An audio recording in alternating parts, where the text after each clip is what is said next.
Hey everybody, this is Nic LaRue from FilmSnobbery. I'm here at the 25th Annual FirstGlance Film Festival here at the Colonial Theater, historic Colonial Theater, and here in Phoenixville, Pennsylvania. Who am I here with today? Jill Frechie. Jill and John Ricciutti. All right, and you guys are here with what film? I already know, but you tell it. You tell the people at home. Never forget. Never forget. Never forget with David Tuck. Yeah. I was thinking of what I was going to say in advance.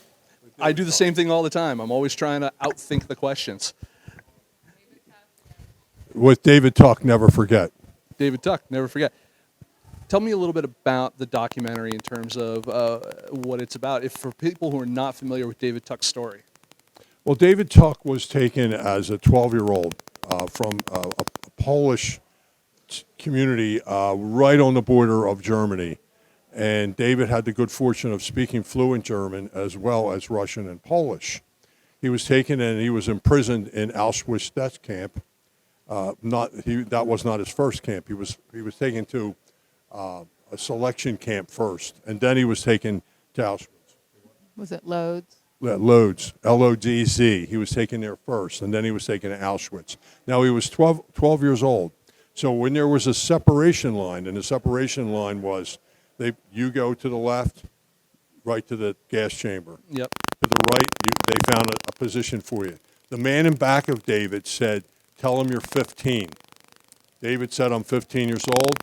The person at the desk said, "What's your job?" And in German, he said, "I'm a mechanic."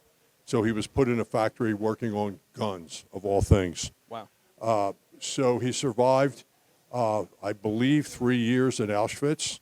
He was liberated on May 5th, 1945, by the Armor Division that liberated the camp.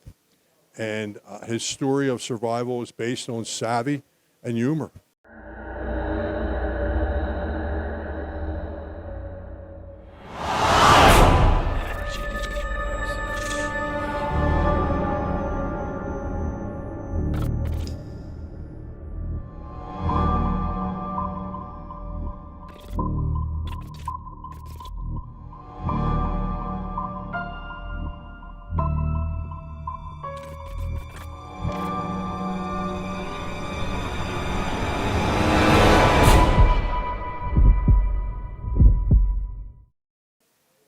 And to know that, to me, it was a riveting part, because as a child, I saw my mother get Life magazine, and I saw on the cover this extraordinary, I said to my mother, "What is this?" I was about 10, 11 years old. I said, "What is this?" I don't know.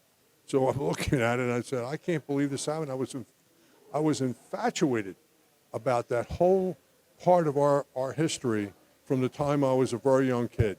And to actually meet somebody who was branded 13, 14, 61 on his arm is living history, and it doesn't happen often. When were you? No. When were you guys first introduced to his story, and what point did you say to yourselves, "We need to make sure that this story gets more attention"? Well, we were sitting in Starbucks one day, and a daughter of a B-17 pilot who Jill and I interviewed came in and said she was very thankful of what we did for her father, and she said, "Do you want to interview a Holocaust survivor?" I said, "Sure, why not? Give me his name." I gave it to Jill. Jill then went to the Holocaust Awareness Museum Educational Center, and they helped Jill coordinate the interview with David. And David is an incredibly delightful man. He is sound. He has a memory. He has a sense of humor. He has no hatred, but he won't forget, because one of the things, and I know you said you saw the interview, one of the things he said in the interview, and I was prepared. Jill and I had prepared to interview him. Sure. With an extensive interview. I have not prepared for this, so you're one up on me. And I got a picture of Heinrich Himmler, who was the godfather of all the camps. And I got it from a 1939 Time magazine. And David was kind of flowing along, and I took the picture out, and I said, "What do you see when you see this picture?" And he said, I don't hate, but I could see there was an emotion to him.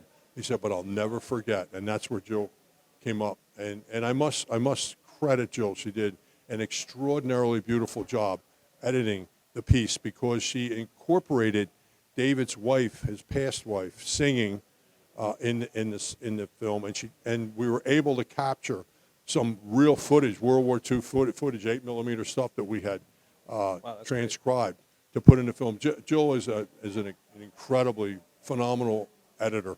And now you're going to get a question from me. So better hand her the mic real quick. My question is that when you're dealing with a topic as broad as the Holocaust and David's story, did you find it difficult as an editor to get that story down to some succinct level that would actually make sense for a documentary length? It was difficult in the beginning, but I really tried to just incorporate his story in our story. So I didn't really look. The CNN special is 6 hours, and that just talks about a small sliver of the United States involvement with the Holocaust. So I really just stuck to his story. And I knew that there were other speakers that we were going to interview and get their story. So I knew that eventually we would cover it all. But I have to tell you that no matter how much you learn and how much you educate and produce, it never tells the whole story. Sure. Yeah, it's just so big. And it's a story that, in terms of the people who are the firsthand storytellers, we're running out of those firsthand accounts because it's now aging out of. Yeah. Well, that's what motivated us. Is that it was 80 years ago. Yeah. So we knew that they were aging out, and that's what. And the stories that they were telling when they were 90, we wanted to. We even listened to their stories maybe when they were 50, 60, 70, and every age is different. So then now you're 90. Some people just are starting to talk about it in their 90s.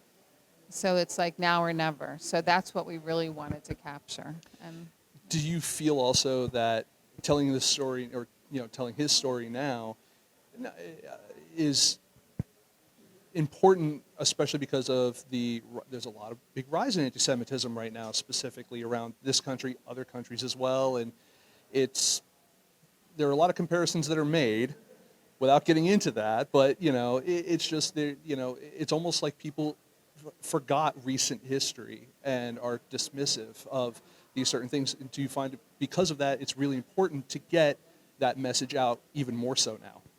well, I'll start to answer, and then I'll hand it over to John because he's more the historian. But absolutely, it can happen again. It must never happen again, but it absolutely, you have a feeling today with all the hate and the rise in communism and military power and abuse of power, that yes, it could definitely happen again. But I'll let you answer. Witness to Ukraine. Yeah. That's an example of, Hitler's attempt to invade Ukraine was to exercise that. Yep. And that wasn't done. One of the things, or he wasn't successful. One of the things I think is brilliant in the film, at the end of the film, to Jill's credit again, that there was a poem that was written by two people going to die, and it was a man and a woman, and Jill was able to find a woman with a Polish accent, and to read the female part of the film. And she knew someone who would also be the male reader. And to me, at the end of the film, as I like to say sometimes, if you don't get a tear in your eye, you're not a man. Yeah. When you listen to that, because I know I did, and we didn't do it on the first take. Yeah. We must have done 6 or 7 takes on just them reading that to get the emotion out of them. But David's story is extraordinary. It's a really terrific film. 30 minutes to be able to extrapolate a man's story that age for 30 minutes. Yeah. It's a credit to Jill and her direction, and it's a credit to David for his work. Absolutely. Well, hopefully we get an opportunity to speak with David further along in the festival here. And in the meantime, I want to say thank you for coming to the FirstGlance Film Festival, and we appreciate you coming on and chatting with us tonight. And you know, yeah, and good luck on the screening, and hopefully people respond, you know, the way that you want them to. Hopefully they do. Hopefully they recognize the importance of it. Absolutely. Thank you. Can you?